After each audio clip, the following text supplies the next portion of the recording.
മാധവ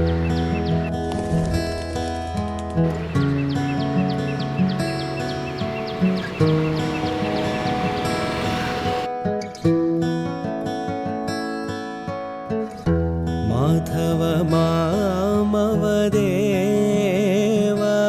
കൃഷ്ണ യാദവ കൃഷ്ണ. നീ അമ്പലത്തിൻ്റെ ഫ്രണ്ടിലോട്ട് പോകണം. ഞാനിവിടെ പന്തലിലാണ്, നടപ്പന്തലിൽ.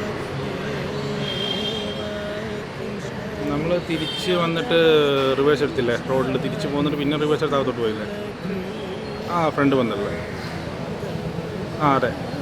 നീ എൻ്റെ ബാഗിൽ അതിൻ്റെ മാലയും ഇതുകൂടെ ഉണ്ട്, 2 ഡപ്പയായിട്ടുണ്ട്.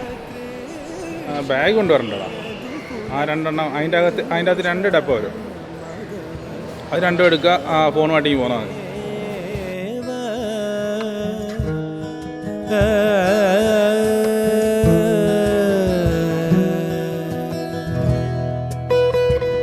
വേണ്ട, ഞാൻ കല്യാണം കഴിക്കേണ്ടെന്ന് വിചാരിച്ചൊരു ഫാക്ടർ മാമാട്ടിയായിരുന്നു. പക്ഷെ പിന്നെ ഞാൻ ആലോചിച്ചു, ഇനി ഞാൻ കല്യാണം കഴിക്കുകയാണെങ്കിൽ, ഇൻ കേസ് ഞാൻ കല്യാണം കഴിക്കുകയാണെങ്കിൽ മാമാട്ടീനെ എന്നെ സ്നേഹിക്കുന്നതിലും കൂടുതൽ അവളെ സ്നേഹിക്കാൻ പറ്റുന്ന ഒരാളായിരിക്കണം, അവളെ അക്സെപ്റ്റ് ചെയ്യാൻ പറ്റുന്ന ഒരാളായിരിക്കണം. അങ്ങനെ ഒരു ഇതുണ്ടായിരുന്നു എനിക്ക്. അപ്പം അങ്ങനെയുള്ള ആളെ സെർച്ച് ചെയ്തു. അപ്പം എൻ്റെ ഫസ്റ്റ് പ്രയോറിറ്റി എന്ന് പറയുന്നത് കുട്ടിയുള്ള ആളാണെങ്കിൽ എൻ്റെ മോളെയും സ്വീകരിക്കാൻ പറ്റുള്ളൂ. അപ്പം അങ്ങനെ നോക്കിയാണ് ഞാൻ അഭിഷേകിനെ പരിചയപ്പെടുന്നത്. പിന്നെ മാമാട്ടിക്കായാലും ബച്ചനെ നല്ല ഇഷ്ടമാണ്, ബച്ചനായാലും മാമാട്ടിനെ നല്ല ഇഷ്ടമാണ്. ഇല്ല, നല്ല സ്നേഹമാണ്. ബച്ചനടക്ക് ഇങ്ങനെ ചൊറിയും.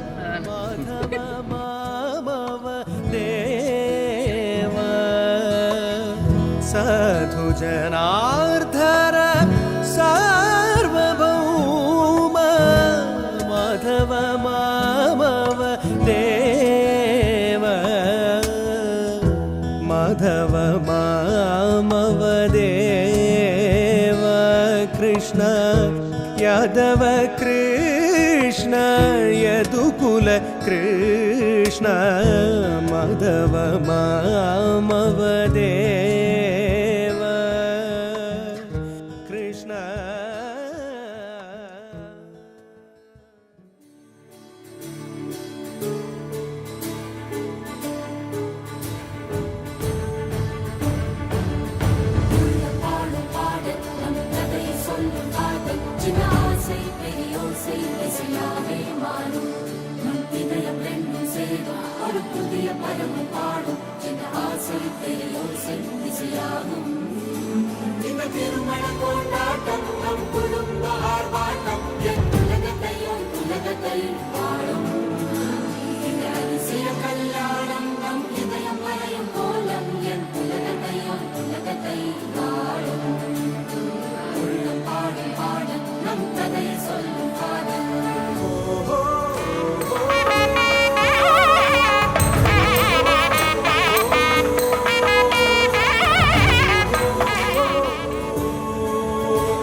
രണ്ടുപേരും ഉടനെ ഒരു സെക്കൻഡ് മാരേജോ കുറിച്ച് ചിന്തിച്ചിട്ടില്ല, അങ്ങനെ പ്ലാൻഡേ അല്ലായിരുന്നു.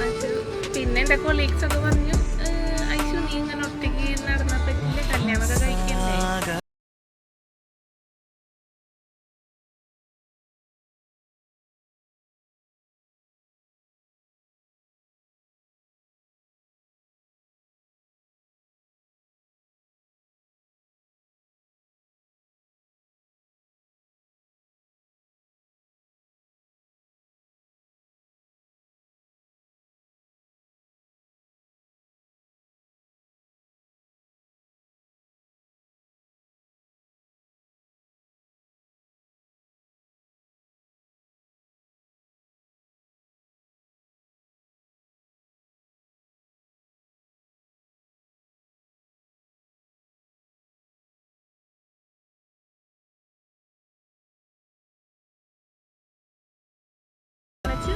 എന്നൊക്കെ പറഞ്ഞ് അങ്ങനെ അങ്ങനെ സെറ്റായി. സെറ്റായി അവസാനം വിന്നറായി തന്നെ പറഞ്ഞു.